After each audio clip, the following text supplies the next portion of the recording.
Everyone. मेरा नाम पूजा है और मैं आज आपसे कुछ बातें शेयर करना चाहती हूँ जो परमेश्वर ने मेरे दिल में डाली हैं। मैं एक चीज़ जो मैंने जिससे स्ट्रगल किया है कहीं ना कहीं उसके बारे में आप लोगों से बात करना चाहती हूँ।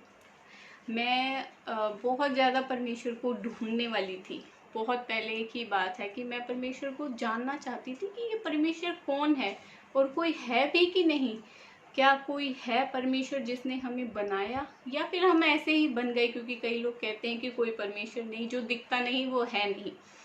तो मैंने बहुत साल सोचा कि क्या है क्या नहीं, लेकिन मेरे को कहीं ना कहीं बहुत ज़्यादा स्ट्रगल करना पड़ा। और आज मैं आपको उसी चीज़ के बारे में बताना चाहती हूँ कि जिस तरीके से मैंने स्ट्रगल किया, अगर मुझे कोई बहुत थोड़ा पहले चीज़ें पता चल जाती तो शायद स्ट्रगल थोड़ा कम होता। तो आज मैं आपसे एक टॉपिक के बारे में बात करूँगी कि परमेश्वर कौन है। इसके बारे में हम बात करेंगे आज भी और आने वाली कुछ वीडियोस में भी। और आज मैं आपसे बात करना चाहती हूँ इस बारे में कि परमेश्वर है या नहीं। पहले तो हम इससे स्टार्ट करेंगे। तो कई लोग कहते हैं कि परमेश्वर है, कई लोग कहते हैं कि परमेश्वर नहीं है, कई लोग कहते हैं कि ऐसे ही है, दुनिया ऐसे ही बन गई है।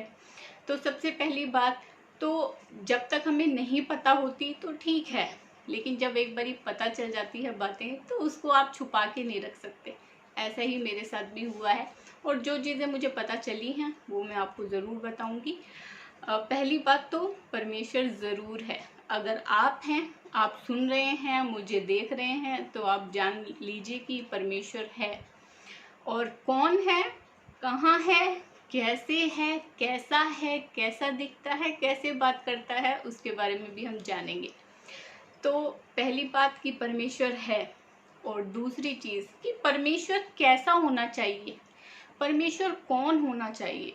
उसको अगर हम देखते हैं as a human being, as a इंसान अगर हम देखते हैं तो परमेश्वर में क्या क्वालिटीज़ होनी चाहिए और उसका क्या क्या कैरेक्टरिस्टिक्स होने चाहिए, ये इसके बारे में मैं आपसे आज बात करूंगी। और कहीं ना कहीं एक सवाल मैं आपके पास छोड़ूंगी कि परमेश्वर कौन है और कैसा है। तो चलिए शुरू करते हैं। परमेश्वर के बारे में कुछ चीज़ें हैं जो होनी चाहिए, जो परमेश्वर में होनी चाहिए। आज बहुत बड़ी बात है कि एक इंसान कहे कि परमेश्वर में ये होना चाहिए, तो बात तो बड़ी है, लेकिन परमेश्वर ने बुद्धि दी है, ज्ञान दिया है, समझ दिया है, तो ये हमें ज़रूर से पता करना चाहिए कि ये चीज़ें परमेश्वर में है या नहीं, और हैं तो कहाँ हैं। तो पहली बात कि परमेश्वर जो है उस जो यूनिवर्स है उसका क्रिएटर होना चाहिए। जो हमारी दुनिया है, जो इतने अंतरिक्ष में लाखों करोड़ों तारे हैं, या जितनी भी हमारे यूनिवर्स में पृथ्वी है, जो भी चीज़ें हैं, उसका कोई ना कोई तो क्रिएटर है। तो परमेश्वर में एक चीज़ तो होनी चाहिए कि उसी ने दुनिया को बनाया होना चाहिए, क्योंकि कोई भी चीज़ अपने आप ऐसे ही नहीं बन जाती दोस्तों। क्या आपने कभी देखा है कि फूल कभी ऐसे ही खिल जाए, या इंसान कोई ऐसे ही पैदा हो जाए जब तक उसके माँ बाप ना हो? ऐसा नहीं होता। तो पहली चीज़ जो परमेश्वर में होनी चाहिए वो ये है कि वो इस दुनिया का रचयिता होना चाहिए, वो क्रिएटर होना चाहिए। और दूसरी चीज़, वो ह्यूमन बींग्स का क्रिएटर होना चाहिए।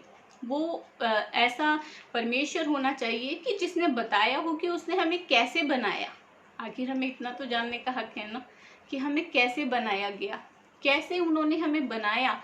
लोग कहते हैं कि दुनिया में पहले सिर्फ 2 मनुष्य थे, आदम और हव्वा। सब जानते हैं ये बात, लेकिन मानना नहीं चाहते। किसने बताया कि आदम और हव्वा थे और किसने उन्हें रचा, और ये एक बड़ा सवाल है। तो हमारा जो परमेश्वर है वो ऐसा परमेश्वर होना चाहिए जिसने आदम और हव्वा की रचना करी और जिसने साफ साफ कहा हो कि मैंने ही तुम्हें बनाया है। चलिए आगे चलते हैं।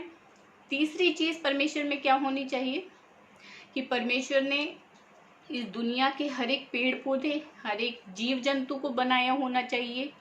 तो ऐसा परमेश्वर कौन है जो कहता हो, या हम जानते हैं उसके बारे में कि उसने इस पेड़ों की, पौधों की, हर एक जानवर की रचना करी, और किसने इसका नाम रखा है, किसने नाम रखा और क्यों नाम रखा गया, कैसे ये सब चीज़ें स्टार्ट हुई।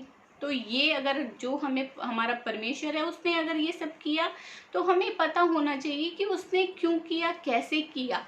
तो हमारे परमेश्वर की एक और बात हमें जानने को मिली कि वो ही जो है हमारी पृथ्वी का, हमारी जो है मानव जाति का, हमारी जो भी क्रीचर्स इस दुनिया में पाए जाते हैं, चाहे वो पेड़ पौधे हैं, पेड़ पौधों का भी, और जो भी अलग जीव जंतु पाए जाते हैं उनका भी बनाने वाला होना चाहिए।